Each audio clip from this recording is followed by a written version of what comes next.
Comment lutter contre les tribalismes en République démocratique du Congo quand on sait qu'au niveau de l'Assemblée nationale, les députés nationaux, effectivement, Gary Sakata a déposé une proposition de loi de lutte contre les tribalismes. Comment cela sera totalement faisable en RDC quand on sait qu'il y a beaucoup d'ethnies, beaucoup de tribus? Est-ce qu'on va certainement y arriver? Voilà une thématique qui vous sera développée dans ces tranches d'actualité.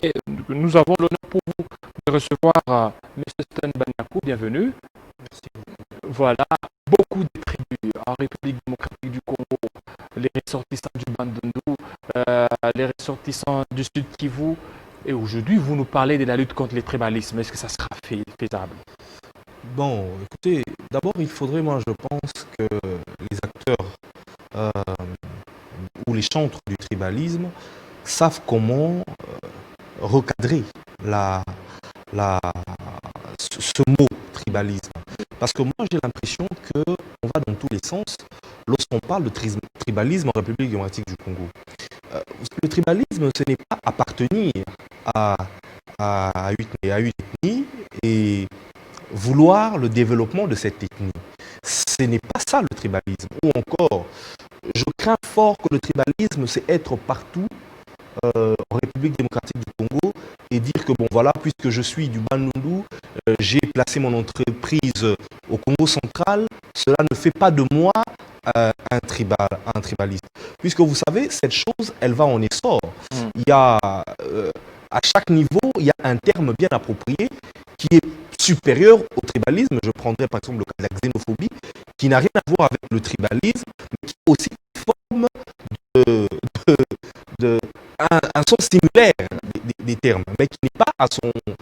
Et pourquoi je le dis, c'est parce que pour moi, le tribalisme, c'est peut-être trop dire, comme on le dit aujourd'hui, que puisque vous avez créé une association propre à votre ethnie, vous êtes automatiquement tribaliste. Et ce n'est pas le fait que vous, politiciens, vous entretenez aussi, vous tirez des ficelles non, pour aussi envenimer la situation. Je prendrai le cas de la dynamique dans laquelle moi je suis. Oui, la dynamique du Grand Bandundu. Oui. Mais qu'est-ce qu'il y a de tribal lorsque un individu, qui est le professeur et l'honorable Obamina Kundalanjoko, décide de réunir les frères de sa province? Seulement ceux du Bandundu. Non, attention. Pas d'autres provinces. Les frères de sa province pour parler développement et unité de ces entités. Puisque lorsqu'on parle de Grand Bandundu, il y a trois provinces réunies. Il y a le Kwango, il y a le Kwilu, il y a le Maïnombe. Un individu, il soit Obamina ou professeur d'université, décide de voir le développement de cette entité. Monsieur Jean-David, je vous pose la question, le jour où le Grand Bandundu est développé, qui en bénéficie? N'est-ce pas la République démocratique du Congo? Donc je pense que de là, parler d'une association tribale, lorsqu'on vise le développement de son entité, ce n'est pas logique. Est-ce que vous, tout à l'heure, est-ce que vous croyez, si aujourd'hui vous êtes élu, vous occupez un poste ministériel quelque part, vous voudrez que dans votre cabinet qu'il y ait aussi autre tribu que la vôtre? Je veux essayer rapidement. Parce que ça aussi, vous allez dire que non, je veux aussi développer ma province, je veux mettre tous les gens du Bandundu dans mon cabinet. Non, ça ce n'est pas le développement. Nous allons essayer d'aller très rapidement pour comprendre un tout petit peu ce qui est le développement d'une province. Rien qu'en allant de notre constitution. La constitution prévoit à ce qu'un député d'un certain district, je prends la Lukunga, élu de ce district, porte le nom de député national. Ou encore, je prends le cas d'un député élu de Bumba, mais qui porte le nom d'un député national. Il en a le titre et la qualité. Mais qu'est-ce qui fait que cet élu de Bumba n'est pas appelé député de Bumba, député tribal de Bumba, mais il est appelé député national? Évidemment, lorsqu'il y a des vacances parlementaires ou lorsqu'il y a des actions à faire, vous ne verrez jamais un député de Bumba se retrouver au Nord Kivu pour aller faire des actions. Si, à ce niveau déjà, on peut comprendre que le député élu de Bumba fait le développement à Bumba et que cela profitera à la République démocratique du Congo, je pense qu'il faudrait encourager aujourd'hui ce genre d'association, comme la dynamique du Grand Bandundu, qui veut le développement impératif du Grand Bandundu, son unité, pour qu'aujourd'hui elle profite à la République démocratique du Congo. Et lorsque nous avons des nominations de certaines tribus, comme des Baluba ou ailleurs, dans certaines entreprises ou au sein de certaines institutions, pourquoi vous criez beaucoup plus au tribalisme? Je veux vous dire une vérité. Pour moi, le vrai tribal, c'est celui qui crie au tribalisme lorsqu'il voit une communauté s'élever. Je prends un cas. Je ne dis pas que pour moi, le débat qui se fait aujourd'hui sur les Louba qui sont en train de remplir la présidence n'est pas un vrai débat. Selon moi, ce n'est pas un vrai ou un faux débat. Mais j'estime simplement qu'il y a mieux que cet accent-là sur les Louba dans le cabinet du président de la République, dans le parti du président de la République. Vous avez aujourd'hui, vous allez être d'accord avec moi que tous les indicateurs économiques de la République démocratique du Congo sont à terre. Rien ne marche dans ce pays au jour d'aujourd'hui. Vous avez les groupes armés à l'est du pays qui se sont multipliés par 7. Ça devient... Je me disais tout à l'heure que si le docteur Denis Mukwege pouvait avoir le sens de l'honneur, il nous dira que son hôpital Panzi aujourd'hui réceptionne plus de cas qu'il en avait auparavant. De viols et j'en passe. À l'est du pays, c'est aujourd'hui criant. Mais si on oublie l'essentiel pour nous attacher au nombre des Louba au cabinet du président de la République, moi je pense qu'aujourd'hui on aura perdu Est-ce que ça aura vraiment un sens par rapport à ça? Regardez au niveau du cabinet. Le directeur du cabinet, celui qui est en prison, il n'est pas Louba. Son adjoint, Eberan, il est aussi du Bandundu. Il n'est pas Louba. Mais pourquoi aujourd'hui vous voulez seulement vous acharner sur cette tribu? C'est ce que je suis en train de dire. Ici, nous essayons de sortir effectivement de ce petit mécanisme de mal orienter le tribalisme dans notre langage de tous les jours. Moi, je ne suis pas contre le fait que le président de la République ait sa préférence pour travailler avec les Louba. Ça, ce n'est pas tellement mon problème. Et je ne pense pas que le FCC focalise son énergie là-dessus. Vous avez des communicateurs tierces qui en parlent, mais je ne pense pas qu'un communicateur du FCC, tel que je me présente là, avec les termes appropriés communicateur du FCC officiel, voudra vous dire que nous ne trouvons pas normal que le cabinet du président de la République soit rempli de Louba. Ce n'est pas tellement le vrai problème. Nous avons un problème, nous, que le social du Congolais est aujourd'hui pris à mal.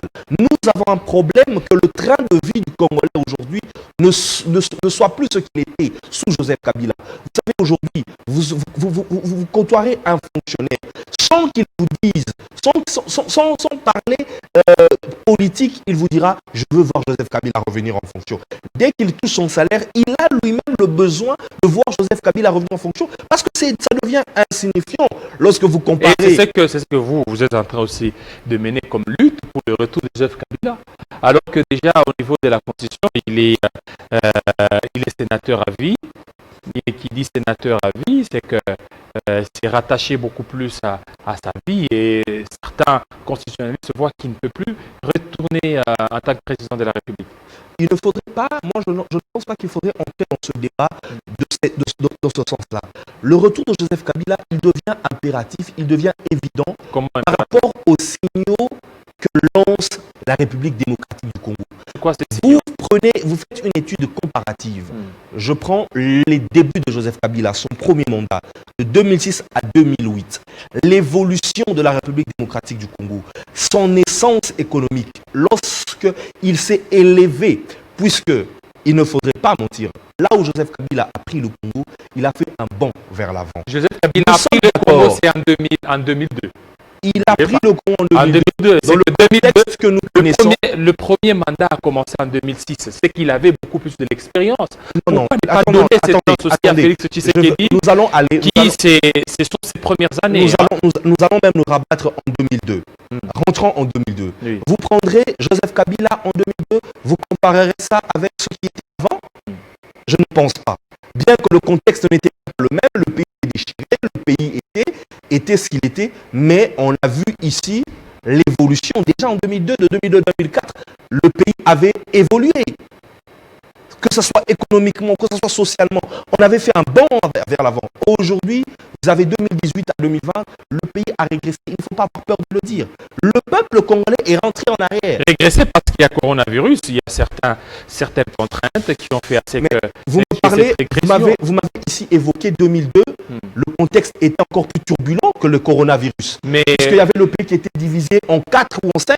ce qui aussi est arrivé, où il y avait les contextes. Ah, et dans l'est de la République démocratique du Congo, vous venez d'ailleurs de le dire, il y a des milices qui écument, qui sont là à chaque fois. Mais qui a été à la base aujourd'hui? Parce que nous, sous Kabila, vous avez des grandes légendes, des gens qui ont été sacrés héros nationaux, comme Mamadou Ndala. Mamadou Ndala n'est que l'expression de la guerre à l'Est qui était en train d'être gagnée. Vous avez des grands comme Bunda Mabé. Ce sont des gens qui nous font comprendre que le bilan de Kabila à l'Est du pays était positif. Il était en train d'évoluer. Et je le répète encore, vous avez des gens comme Denis Mukwege qui doivent avoir le courage de venir le témoigner que depuis que Kabila a quitté le pouvoir à l'Est du pays, c'est plus criant. Il ne faudrait pas se voir la face. Et je pense que mais pourquoi au niveau du FCC, vous ne visez que sur la personne de Joseph Kabila? Parce que lui-même, jusque-là, il ne s'est pas encore prononcé. Vous l'avez fait lors de avant qu'il ne termine son deuxième mandat. Vous vouliez à ce qu'il puisse remplir. Lui-même a dit que je respecterai la Constitution. Ça, donc, au FCC, il n'y a pas une autre personne à part Joseph Kabila? Ça, c'est un débat. Oui. C'est un débat qu'il faudra lancer.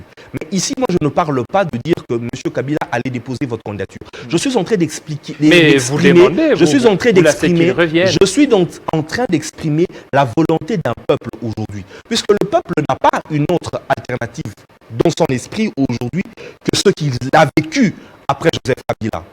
Et pour le peuple congolais, il se dit, j'étais mieux. Je vous ai donné l'exemple du fonctionnaire qui va toucher son salaire. Croyez-moi, ce monsieur, lorsqu'il touche son salaire, vu la dépréciation du dollar aujourd'hui, dans son cœur, il réclame le retour de Joseph Kabila. Ça n'a rien à voir avec ce qui se dit aujourd'hui. J'ai suivi Denis Lessi qui dit qu'il a une vision. Pour moi, ça, c'est des choses à balayer. Comment balayer? Non, parce que... Mais s'il est allé dans le sens des personnes dont vous venez d'évoquer, demandant le retour de Joseph Kabila, lui, il a vu ça dans son écran prophétique. Écoutez, moi, je le dis clairement ici. Si on doit donner foi à des gens comme Denis Lessi, alors M. Mukuna aussi aura droit à la parole. Mais c'est des gens d'une même nature. Il ne faudrait pas les donner la place en public.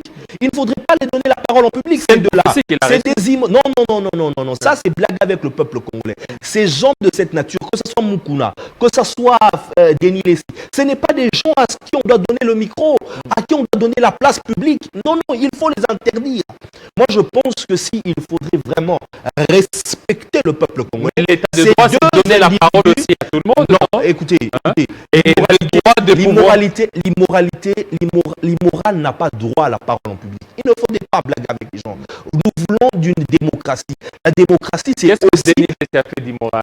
Mais écoutez, qui ne connaît pas ce qui est Denis Lessi? Qui ne connaît pas ce qui est Mukuna? Aujourd'hui, je vois les gens tendre encore le micro à l'évêque Mukuna. Après ce que nous-mêmes, nous avons vu de nos yeux. Cette immoralité, ce monsieur nous a présenté, non, écoutez, la justice est innocentée pour les faits. C'est ce que nous avons vu de nos yeux. Ce que ce monsieur nous a présenté, cette immoralité. Est-ce que Mukuna, c'est quelqu'un à qui la République démocratique du Congo peut encore tendre le micro? Non. Déjà, à ce niveau-là, moi, je pense que sur le plan moral, nous perdons. Et je demande au président de la République d'arrêter ce carnage. Il faudrait que ce pays d'une grande portée comme la République du Congo, c'est immoral. Non, tout ça, c'est la politique que vous êtes en train de mener. Écoutez, aujourd'hui, tout est dédoublé. Au niveau même des églises et réveils du Congo, nous avons Dodo Kamba, Sonika Fouta, tout simplement parce qu'il y a les politiciens qui se sont mêlés et vivent les dégâts. Je ne pense pas, je ne m'intéresse même pas à l'affaire spirituelle Dodo Kamba et puis Sonika Fouta. Je ne pense non plus pas que le FCC est regardant vers cet objectif-là.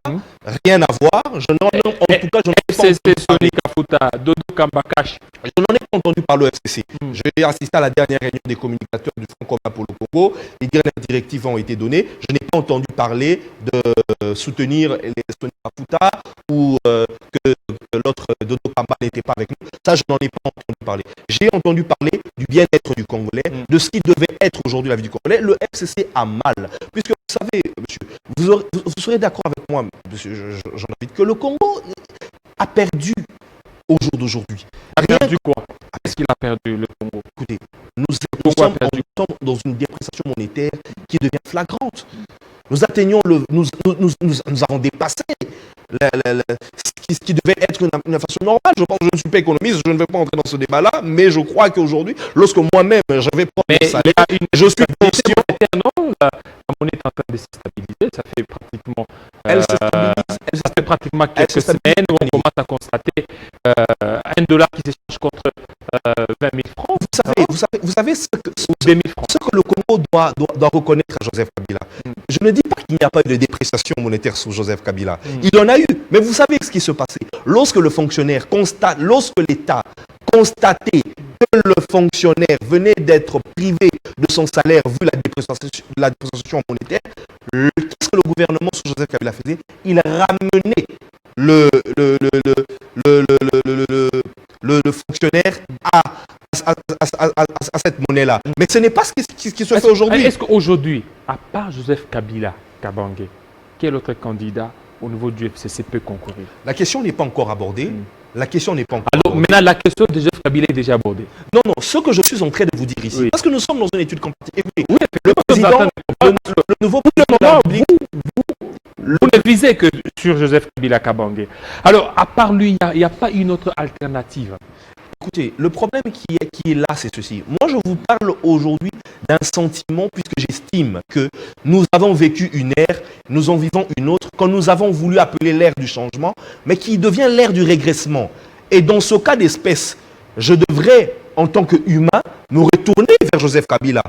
S'il y a lieu, ne fût-ce que demander à Joseph Kabila, Monsieur le Président, comment avez-vous fait pour tenir vos mandats et avoir connu mais vous cette savez évolution. Pas, ils continuent toujours à se rencontrer. Nous sommes et même la dernière rencontre de ce dimanche, c'est qui fait que qui sait peut-être il y a toutes ces questions qui ont été débattues. C'est encouragé. Oui. Ce genre de rencontres sont encouragées. Et c'est ce qui, moi, me pousse à regarder le président Félix d'un bon œil. Parce que je comprends qu'il y a cette volonté de vouloir consulter un président qui, au jour d'aujourd'hui, lorsque nous regardons le mandat de Félix Tshisekedi, Joseph Kabila a gagné son mandat.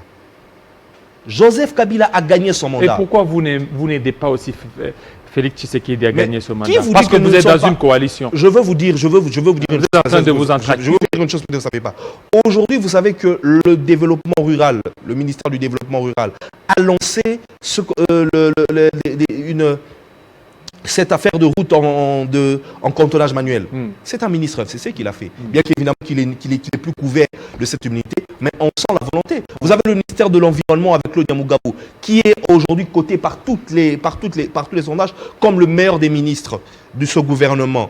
Il vient du Front commun pour le Congo, même si aujourd'hui il n'en a plus la couleur, il a la couleur volontaire. Mais vous comprenez ici que l'école de Joseph Kabila, même dans ce gouvernement, se distingue. Mais vous êtes du FCC.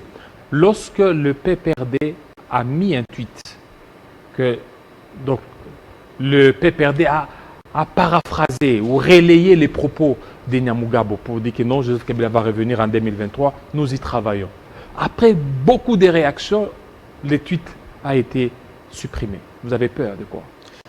Je ne sais pas qui a fait ce tweet, je ne sais pas qui l'a porté, mais je pense que, bon, écoutez, s'il a été vrai ou s'il a été faux, ça c'est quelque chose. Mais moi, ici, je viens assumer mes propos pour dire, je ne dis pas, M. Joseph Kabila, allez présenter votre candidature en 2023, mais je vous dis simplement, le besoin aujourd'hui de Joseph Kabila, il est flagrant.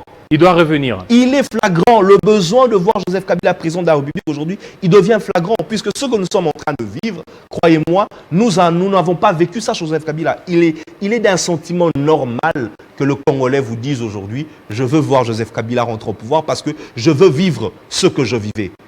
Faute de mieux, nous nous rebattons toujours sur ce que nous avons eu de bon ou de meilleur.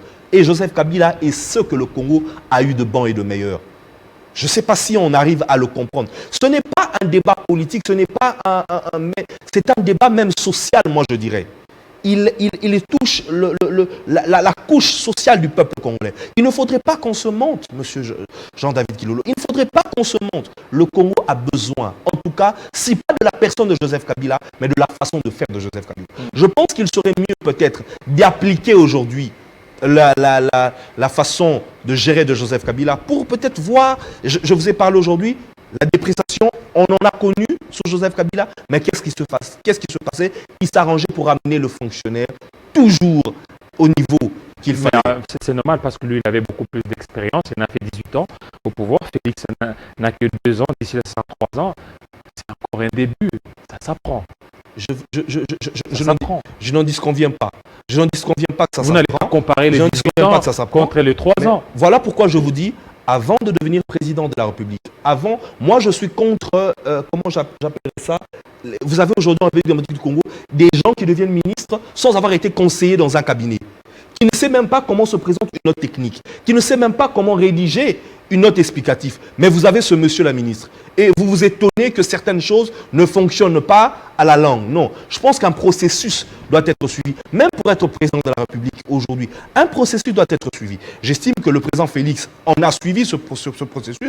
Il a été longtemps à la tête d'un parti très grand avec notre Congo, mais je pense que cela doit continuer parce que ce n'est pas le président Félix seul qui fait son travail. Il a un cabinet que moi je n'accuse pas d'être Moulouba, non. Mais est-ce qu'ils sont compétents, ceux qui sont autour du président Félix Tshisekedi? Ils viennent d'où, ceux qui sont autour, ceux qui lui parlent, ceux qui lui donnent les orientations? C'est ça que le Congolais a besoin de savoir. Quel est le diplôme de celui qui conseille le chef de l'État et non pas quelle est sa tribu? Si on arrive à comprendre que le chef de l'État échoue, non pas parce qu'il est entouré des Louba, mais parce qu'il est entouré des personnes non performantes, alors le débat, en ce moment-là, pourra trouver son sens. Bon, voilà. Il y a aussi autre chose, surtout les retours de Joseph Kabila Kabange au niveau du Sénat. On a vu l'effervescence du FCC. Oui. Jusqu'à ce qu'on a vu Janine Mabunda, on a vu aussi le Premier ministre aller accueillir alors que c'est juste un sénateur. Mais écoutez, il ne faudrait pas qu'on monte à la population congolaise. C'est quel sénateur dont on est en train de parler? C'est le président du plus grand regroupement politique du Congo. Mais au niveau de l'hémicycle, il n'y a pas tout madame, ça. Il dirige le Front commun. Voilà, monsieur, il dirige, parce que je pense à Mme Mabunda, s'il vous plaît. Il dirige le Front commun pour le Congo. Que Mme Mabunda fasse le déplacement pour aller accueillir son chef de regroupement, je ne vois pas qu'est-ce qu'il y a de mal à ça.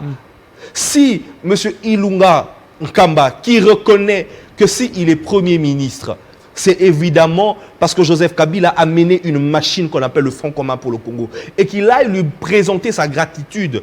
Est-ce qu'il y a du mal à ça? Ça, c'est un débat trompeur. Voyez-vous, c'est un débat trompeur. On veut tromper le peuple congolais. Que ce n'est pas... J'ai suivi l'ancienne candidate qui dit « Ce n'est pas normal qu'il soit allé accompagner un sénateur. » Mais de quel sénateur on parle, madame? On parle de l'autorité morale du regroupement qui a fait le Premier ministre. Mais c'est en dehors de l'hémicycle. C'est en dehors de l'hémicycle. En dehors de l'hémicycle. Mais dans l'hémicycle, c'est juste un sénateur. Ce n'est pas en dehors de l'hémicycle. Ça, c'est faux. Le Front commun pour le Congo est majoritaire à l'hémicycle et non en dehors.